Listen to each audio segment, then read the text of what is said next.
Hey everybody, Nick here, and today I got a video for you about this little guy right here. This is the WinterBlade Co. M-Fire. Very, very interesting, very weird little knife coming out of WinterBlade Co., who is one of my very favorite weird designers.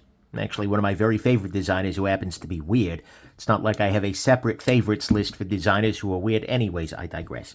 But this is a very, very interesting knife and a very, very odd one, and one that I'm looking forward to taking apart here with you today. But before I go any further, I gotta let you know, this guy was sent to me by WinterBlade Co. He reached out to me, said, "Hey, Nick, you want to see my newest thing?" And the answer to that from WinterBlade Co. is usually yes. Right? I haven't had the time to look at all of his stuff lately, but this was different and interesting enough that it was like, yes, absolutely, I want to, right? But it is a very, very interesting little thing. But this was sent to me directly by WinterBlade Co. I told him, as always, I'm talking about the good, the great, the bad, the ugly. Might be a gem, might be junk. He did still send it along. Nonetheless, we do have to assume this is the very best quality controlled one of these guys ever, and I am doing my absolute best not to let that affect the nature or the quality of this review. First, let's do a little bit of size comparison as usual. Here it is against your Spyderco Delica, your Ontario Rat number 2, and your Spyderco PM2. And then actually, while we are looking at WinterBlade Co., we can throw it up against the Factor, which I think is definitely a factor that you should be considering. So what we see here is, yeah, this is not a terribly large knife right here. It is, in fact, a little on the chubby side, most certainly. When we put it there, I'm not here to shame, right? As long as it's healthy, but at the same time, this guy's pretty healthy, right? This is a pretty thick knife. If we hold this up next to a Spyderco PM2, what we're going to see is it's actually a little bit thicker than the PM2 when you take all the hardware into account. So that is something that is relevant and interesting as we are looking at this knife. What I want to go on ahead and do, actually, is to, first I'll show you what the shtick with the whole thing is. This is what he calls a magnetically assisted knife, right? You pop it open and it has a little bit of assist there. It does still exhibit bias towards closure, right? If you start to pop it open, it does want to close. Yet at the same time, when I pull this back, the knife does come open. So this is legally curious, legally interesting, right? Anything that I say about the legality of this knife does not constitute legal advice, and if you are a person who takes legal advice from YouTube videos, you probably need legal advice, and that itself statement is not legal advice. But this is one of those things where it's like, oh, sure, it doesn't meet the definition of automatic under statute. Yeah. That's certainly what is being claimed about it. So let's go on ahead. Anyways, let's see how this guy works, right? Looking at it offhand, what I think is going on here is we have ourselves probably a magnet of some variety, a high-power magnet down in this vicinity over here, right? And this magnet is pushing away probably another magnet mounted. Yeah, okay, there's another magnet mounted in the blade here. And so it holds sort of onto that, and then when it gets outside a certain range, it fires out that way, right? Which is how he's got both the bias towards closure as well as the feeling of automaticity that it certainly gives. The overall lock on it here seems sort of akin to a sliding bar lock, except it's just from one side. And it looks like to take this guy apart, I'm going to need to take out screw, screw, screw, screw, screw, and we'll take it from there. So let's go ahead and pop this guy open and see what's going on. He also does mention that you can take out the auto spring, the assist spring on there. Well, not spring. I'm so used to saying spring because who the heck does this with magnets? One person, actually, WinterBlade Co. But nonetheless, we'll take this guy apart, see what the thing looks like on the inside there. All right. Pop that out. These are all T8, which I do appreciate, because too much of life is done using T6. Oddly enough, one little optical illusion that's always fun is that these two screws have the same head size. Right? This looks very much bigger than this, but it's just the nature of the optics of the surrounding pivot. Let's see if this pops off from this side. Blade here is listed as Vanax, which is serious business. That's a good... Whoa! Okay, this thing is starting to pop itself apart. So let's go on ahead and let it and see what we got going on here. Okay. So that appears to just be a piece of wire that was attracted to one of the magnets inside this device. Which is sort of hilarious, right? And then what we see here is that we have ourselves... Is it attracted to something, or is there actual... Like, generally, it's none of my business who you're attracted to, but in this particular case... there we go. That popped off. So it was literally just a magnet sticking it to something else. It looks like it was put together with earwax, which is not amazing. What the heck is going on here? Okay, so I think I see what's up here. The question is, what's holding this on? All right, so let's go. I'm trying to parse this thing intellectually as I'm doing it, so I'll talk you through my process here. Things that I understand already is that this is a blade, right? And this is a blade, and I'll talk about it as I clean it. And this blade here has some kind of very, very thick grease on it. It also has a magnet right here on there, which is interesting. We also have, in addition to the blade, we have this sliding bar lock. And Buck50 says that if I were to take off this clip, there is there's a coil spring underneath there. This is part of why disassembling knives with magnets is awkward, right? They keep trying to, reassemble themselves in novel ways.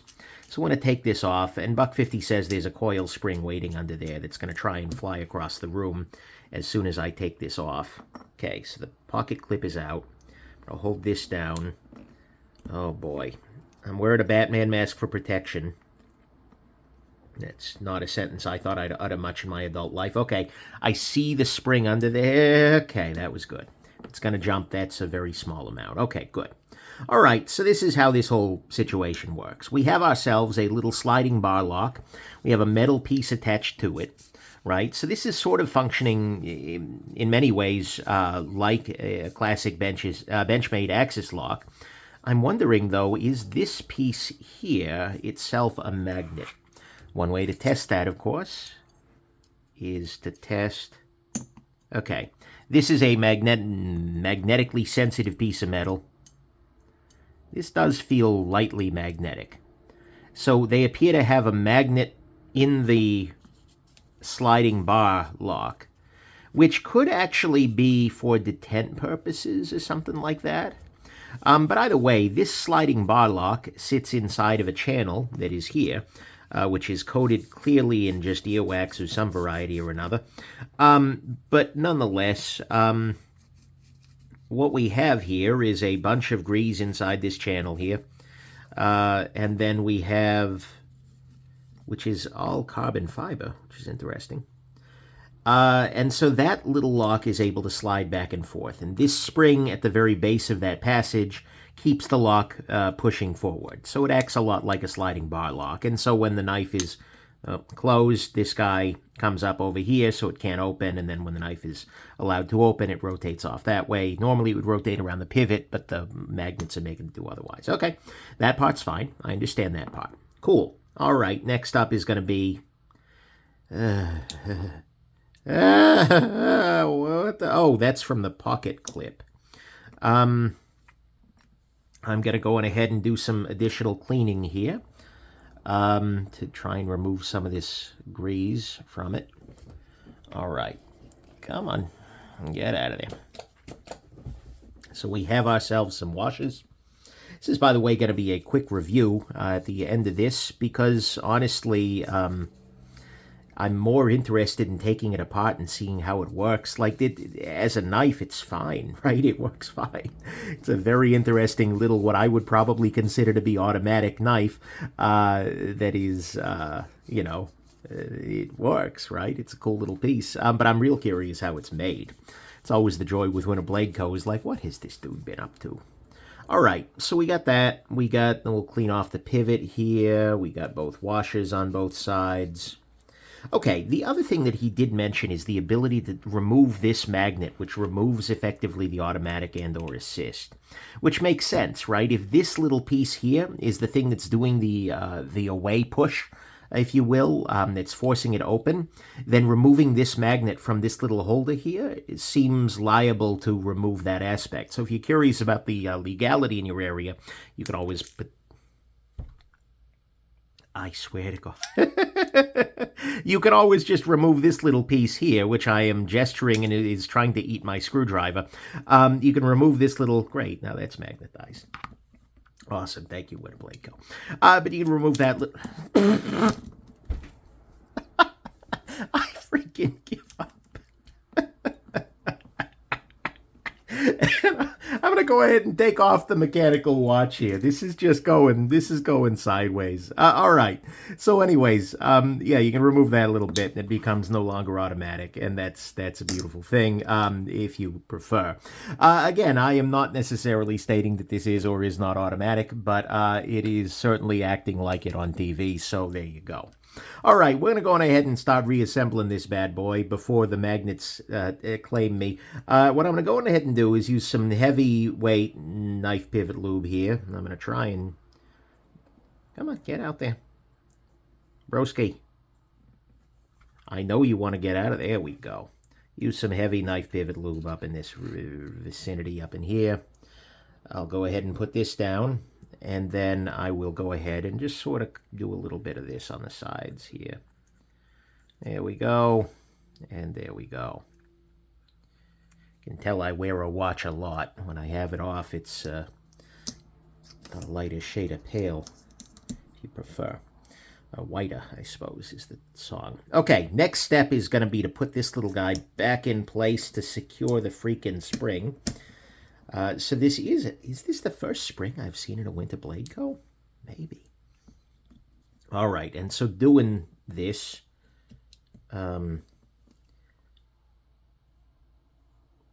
what on earth is going on here? Now what I'm wondering is, like, where is the... Oh, because this went flying across the room. So this... If that spring makes this thing fire across the room, I quit. So it looks like maybe this side screws directly into this liner, or into this backspacer.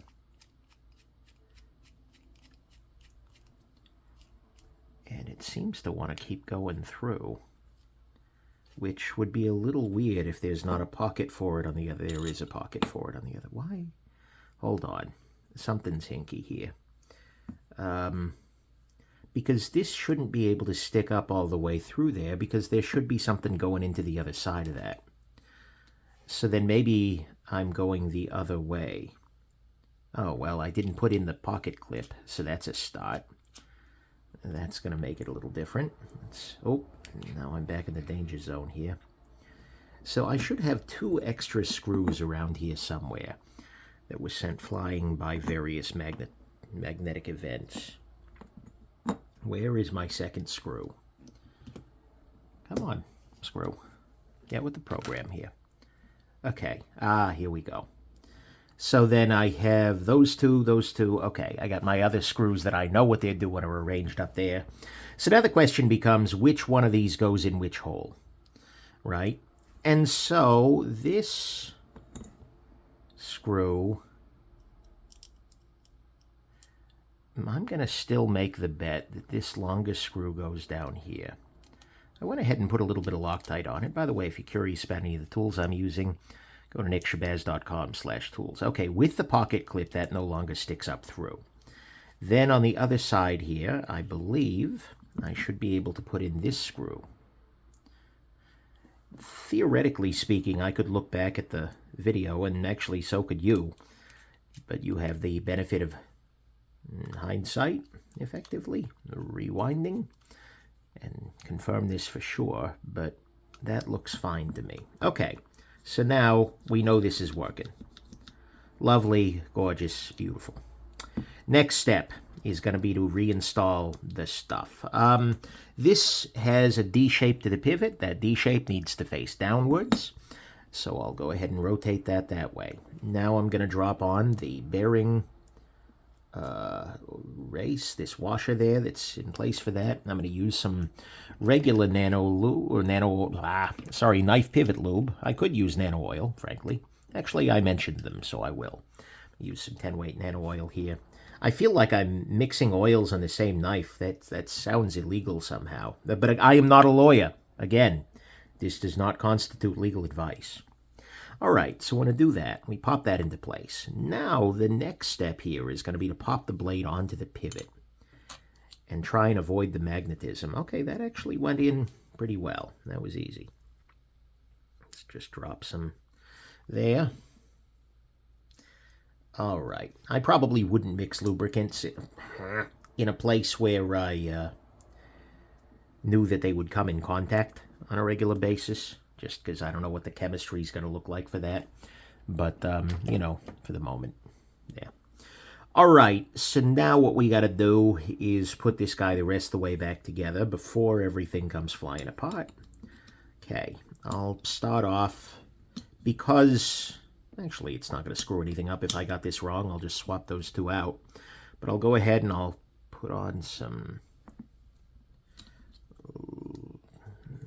thread locker. And I'll pop this in place in the back here. Lovely. And we do this. I am so not used to things moving of their own accord.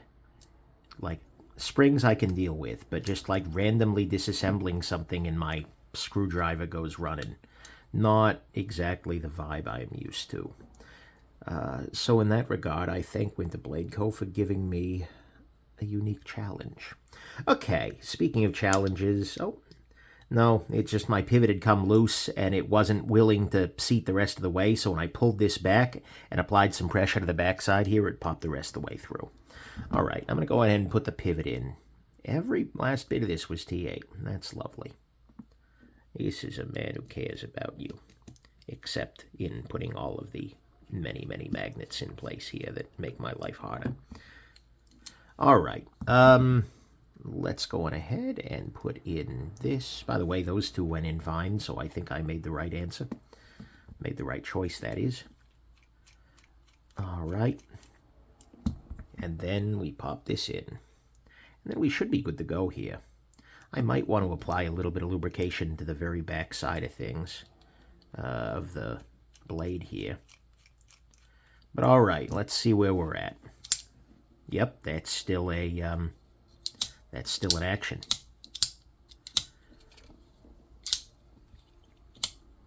I feel like maybe my pivot's a little tight. Although it's kind of hard to evaluate that. Oh, no, there's a little bit of blade play now. So let's go ahead and tighten that up a little bit more. Whoa, sounded like it was dragging there. I think it's just lack of lubrication or loving along the back side of this. Oh boy, that's certainly a statement I just made. Moving on. All right, put that there. Lovely. Slip and slide that into place. Beautiful. That'll... All right. No blade play. Knife is back together. All right, so that was actually really interesting, right? In addition to being interesting in the sense of my screwdriver just disobeying and running away, shall we say, at a certain point, it was interesting in its construction. This is unique, right? And that is very often a thing that I can say about WinterBlade Co., right? There went my sign. Oh, well, I'll get it later. This is an interesting little knife. I gotta be real with you. And it's interesting in a variety of different ways, right? It's interesting in the sense of, like, who the heck would do this? And the answer to that, generally speaking, is WinterBlade Co., right? There are relatively few designers out there. Hawk Knives maybe comes to mind. Who else would do this? Paul Alexander works with Spyderco. When somebody asks who the heck would do this, chances are, in the knife world, maybe Stan Wilson. The question of who would do this is often WinterBlade Co. But anyways, it's a cool little piece in a lot of ways. As a knife, you know what? It's good, right? It works. It has a nice blade here. It's in Vanax, which is pretty impressive. It comes down to a reasonably thin edge. The DLC on it is nice. It's not super high polish, right? But it is still pretty well done there. The ergonomics of it are good. It very much does work well. The lock works beautifully. There's no real concern with regards to the whole, you know, not locking thing, which is nice. And the opening is very nice too, because you can either use your finger or you can just use this guy. In practice, most of the time, yeah, just that guy. So that is nice. And the ability to remove that and get, so when I'm carrying that, I can remove that. That's a nice thing here in California. It makes things a little bit more awkward because we do have awkward laws about automatic knives. So that, of course, introduces the elephant in the room. And by the way, the price on this guy is $380. There is one question that I have is like, when are these being made again? WinterBlade Co. seemed to make it sound like there weren't another run of these imminent. So I'm sorry about that, WinterBlade Co. I kind of missed your deadline here. That's why I'm not taking deadlines of late for this. Oh boy, is work spicy. Anyways, I digress. But anyways, so $380 is a decent chunk of change. Probably will go up from here, given factors that I'm not going to talk about.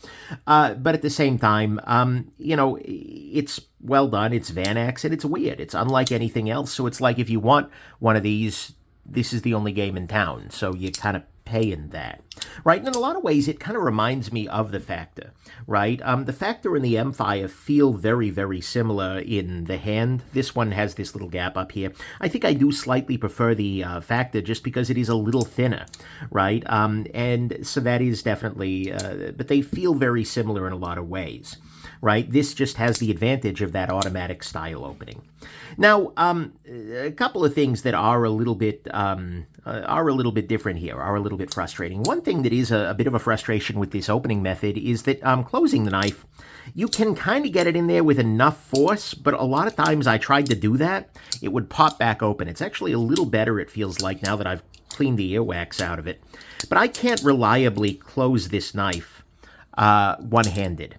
Right, that's the case with a lot of automatic knives, but it is that is definitely a factor. I'm sorry, that is definitely an M-Fire. This is definitely a factor, right? That is something that I didn't prefer, right? Generally speaking, I don't think that the opening mechanism on this is so onerous as to require losing that ability to one-hand close. You can do it, of course, but you have to use your finger, right? You can't just sort of inertia close it as you can with many other sliding bar style knives. Let me grab an example just for,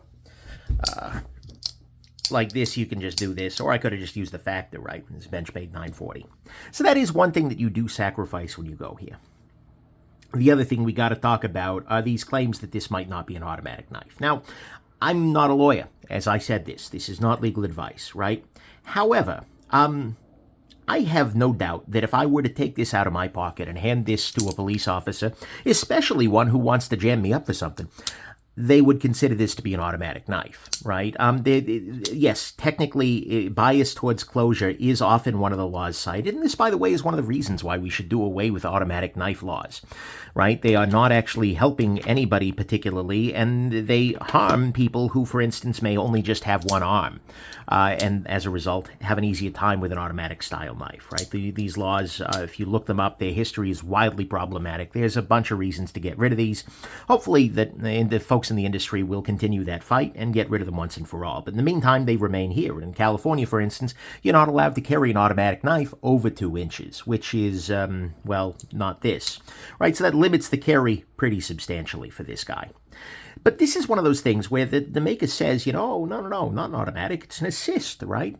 And that's kind of one of those arguments that I bet that you would probably end up having to make for $10,000 using a lawyer from a jail cell, right? Like, technically it is true. Actually, it may not be an automatic knife, but I really do suspect that if you live in a place with automatic knife laws, particularly if you are already coming under scrutiny of folks in law enforcement, this is probably going to be counted as an automatic knife, and you will probably face substantial legal costs in trying to defend the fact that it is not, right? And so that is one of those things that you always have to be very, very careful with. And I am, of course, recommending a very, very conservative approach here, right? I'm recommending that you be very cautious, right? With things as important as your freedom and your money, be cautious there. And so I would sort of say that if you live in a place where automatic knives are no problem, then sure, this is fine. Doesn't matter what this is, right? It's assisted, great. It's automatic, great. It's, take out and if you take out the magnet, of course, it's going to be just fine anyways. But I would be very, very cautious to put too much weight into that idea of, no, this is an assist. Like, yeah, okay, sure thing. But that said, for what it is, which I think for many people would qualify as automatic, it's a cool little option, right? It's an interesting little side-fire automatic. It has a very unique feel among other side-fire automatic knives, and whether it is assisted or not, it does have a lot of the characteristics people want out of an assisted knife, namely easy opening. Come on. And otherwise, in practice, for me, I don't actually care for this relative to the factor, right? If you gave me the choice of carrying one of these knives on a given day, I'm probably going to go with the factor, partly because in California there are no particular strong legal issues with this particular knife, and there are many questions that are open about this one, partly because the factor is actually a little bit thinner than this little guy, and partly because the closure is a little bit easier. Right, that one-hand close thing is much easier to do with the factor than with the M-Fire. So for me, ultimately, I would probably go factor. But at the end of the day, the important part about this, and the reason I was interested in checking this out, is not because it is the perfect solution for everybody's EDC, nor because of the legal questions. The reason I was interested is because it's really different, right? It's doing some things that are very interesting. It's doing an Axis-style sliding bar lock, but with a coil spring, removing some of those points of failure for Omega springs. That's really cool, right? It has the removable magnetic piece here that allows this to become legally very boring if you happen to go to or be in a place that is legally not very boring, so to speak. That's really cool. I do like this. The sliding bar lock here is nice, and again, it feels very similar actually to the sliding bar lock in the Factor, just with a slightly different arrangement of how things go. The Factor here is sprung differently, shall we say. But, in practice, it's different, right? That's the thing I like most about WinterBlade Co. He is making a bunch of knives that are not like anything else out there, and this, as well, is not like anything else out there. So that's kind of where I land with it, right? For $380, it's a unique little piece, and if automatics are perfectly fine in your area, or if you feel like your lawyer is good enough that you're willing to carry this guy and claim it's assisted, that's... this is not legal advice, buddy. Have fun. But otherwise, in practice, I'm really glad that it was made. I'm really glad that it was done. I'm really glad that WinterBlade Co. keeps trying new and different things. But there are many factors that should come to mind when thinking about the M-Fire. So there you go. Hope this has been interesting to you, and have yourselves just an absolutely wonderful rest of your day. I hope this review was fire. Bye now.